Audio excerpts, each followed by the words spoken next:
Alright guys, I've made 2 casts with this color. This is a new color. I've made 2 casts with it and caught 2 fish. And these were 70 feet behind me and I just threw around and cast it. And they're crappie. Is it a crappie? Yes it is. First one was a white bass. I mean, white perch. Bam. This color is a Tennessee shad color. He's right at 10 inches. Okay. Let me get in the sun so y'all can see it. There you go. Now, the back on this thing, guys, is green pumpkin, actual green pumpkin, and it's got green, gold, and silver flake in it, and I got a gold highlight on it. Yeah, I put gold in and a highlight in it, so I got it on a little tight, so that the outside skin color to it is gold. Can y'all see that gold reflection? The first batch I made was just green. I showed you that on a Wednesday night. Was just green pumpkin, and Sam caught fish with them on his lake. He texted me Thursday and said, hey, I caught fish with that color. And I said, all right, that's the first run.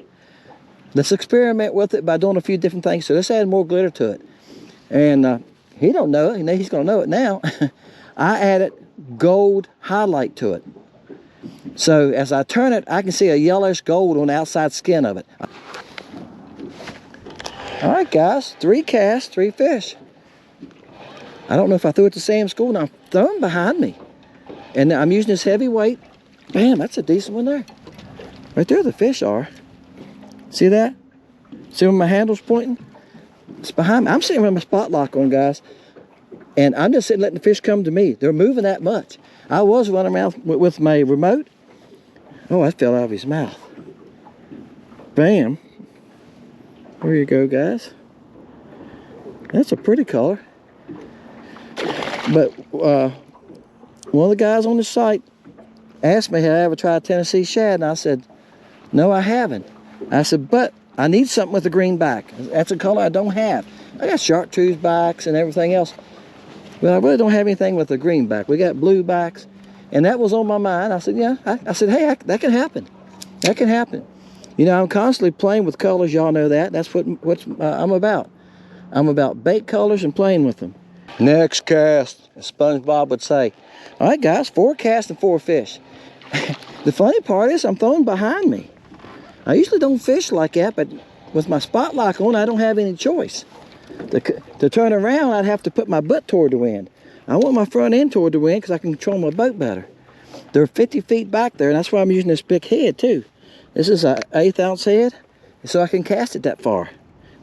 He's probably one of the smaller ones. All right, and look, the thing about crappie is you got to find them, find what they're doing, try to figure them out. I came out here Wednesday and figured them out, guys, because I looked around on some of these docks, nothing. Went to a brush pile, nothing. They're in open water. You can see they're moving some now. They're 65 feet. What I'm doing, I cannot see my bait. I'm just going like this, looking down this pole. I'm about 75 feet. I'm letting it sink. I have no idea. I'm just counting it down. That's about 4 feet. I'm letting it go on down there. They're about 10 feet. When I think I'm deep enough, I pop it one time like that. That's what I'm doing. I'm just reeling it slow. Reeling it slow like that. That's what I'm doing. All right. Uh-oh. Oh, I had a bite. One hit, something hit it. All right. That's 7 casts, and I had a bite that time, though. Uh-oh. Oh, I missed him. Had another bite. All right, I've had, look, I bet this is the second color I've used this evening, and I've had more bites. I went a cast without a fish. Bam. But I had 2 bites. Maybe I'll pick the needle. I'll probably pick that up coming out of the water. Guys, the leaves are coming off here like snow. I blow leaves in my yard. My yard's all trees. I've blown 2 evenings in a row. And we noticed come back from church day, we was, look at our roof. You can't even tell what color our shingles are. We got so many leaves on the roof. Bam. Oh, that's a little small. I just caught a couple nice ones out of this school. In another video, and the school was hanging in there. I finished the other video up. This is the first cast at them with this color. I don't have a name for it. It's a Tennessee shad copy. This is the smallest fish I've caught today. Yeah, he's about 7.5. Bam.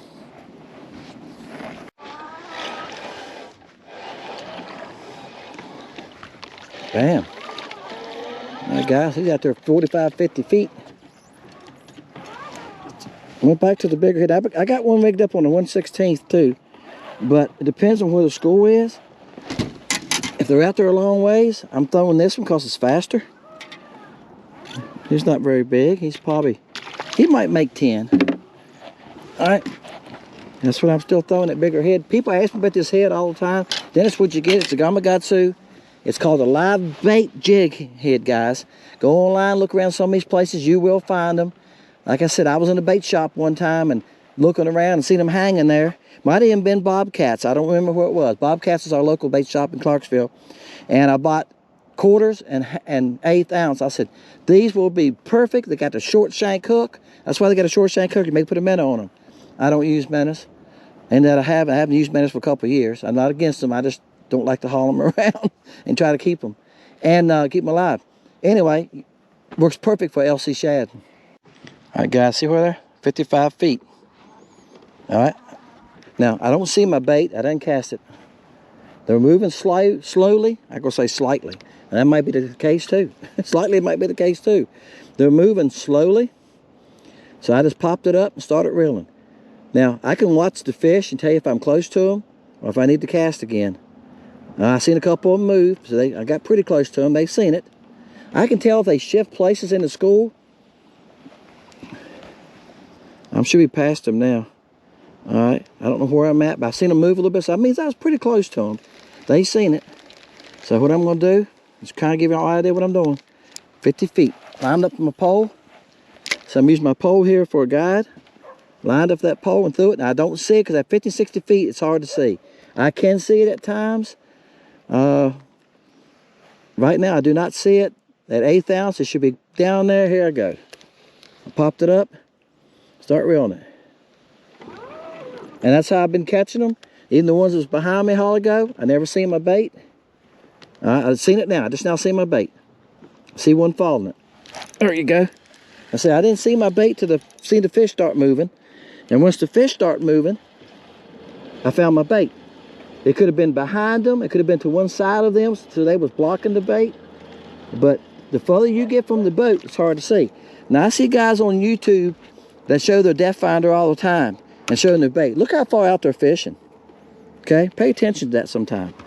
He's about 9.5, 10. So there's that big old jig head. Can y'all see it? Yeah. Look how far out they're fishing. See this V right here? That's the boat. If you look right here, 65 feet. Yeah. And I can throw that far. Look. They're at 45 to 55 feet. Now, can I get closer? I can get a little bit closer. But I can tell you from experience here in this clear water, when I get about 25 feet from them, they will move off. And move off quickly. They're easier to catch at this distance. Is it harder to put the bait on top of them? Yes, it is. All right? But they're not as spooky if you stay away from them. All right? When you get in their living room, it's a different story, guys. You get really close to them, that'll be like something's changing in your living room. You're sitting there watching TV and something changes. You would know it, right? They can hear more. They can hear the boat. They can hear the trolling motor. I'm sure at this distance they can hear the trolling motor. All right, starting to reel it slow. I'm going to try to stand here where y'all can see it a little bit. All right. Boat's moving some. Let me find. There it is. They might have done moved too. Okay, I don't see anything happening.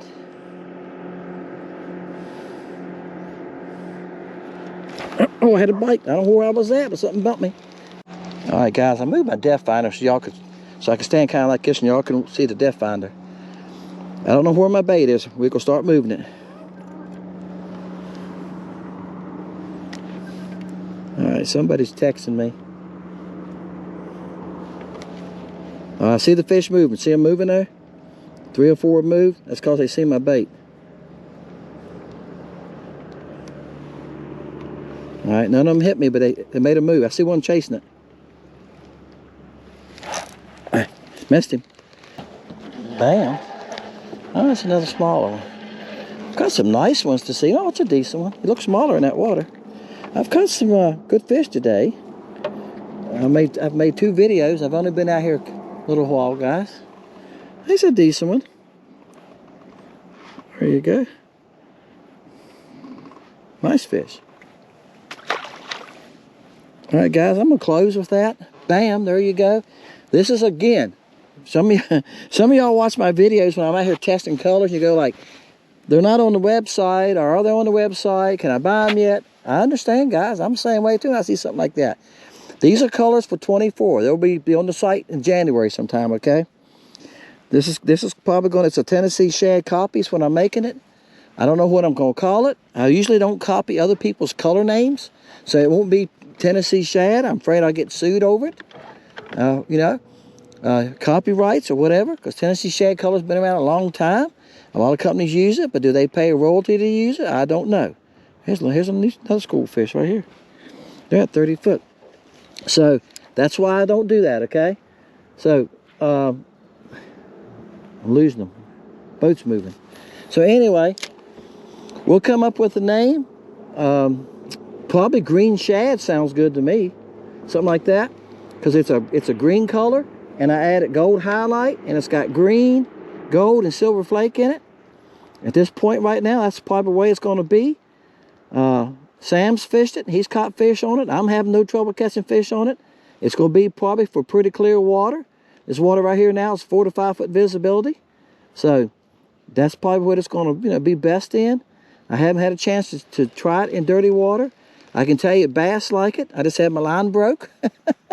And I think they were spotted bass. I think it was nice sized bass. But I threw at him and seen him come after the bait, and one of them grabbed it.